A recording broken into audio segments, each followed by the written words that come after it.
गजब गजब के लोग हो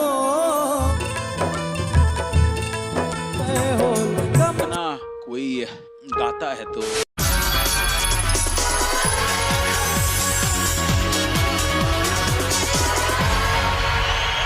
नमस्ते। क्या नाम है आपका?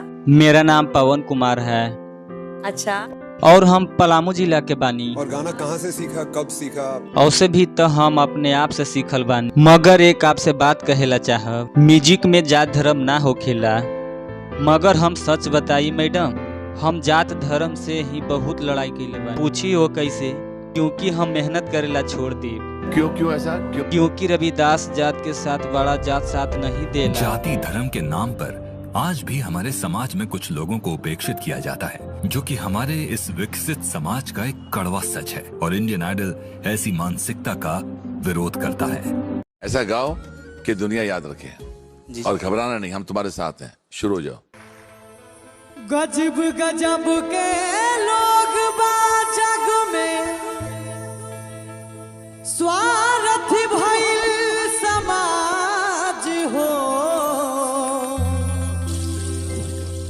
दुख में कहाँ बा केहू संगतिया, ए दुनिया में आज हो।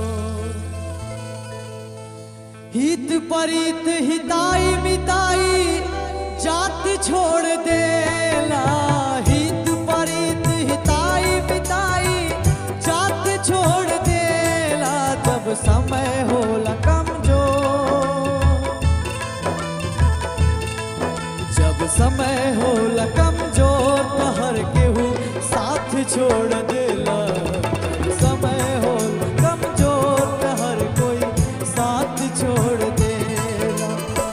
एक्स्ट्रॉर्डिनरी। जब भी ये गाना कोई गाता है तो मुझे मेरे भाई की याद आ जाती है।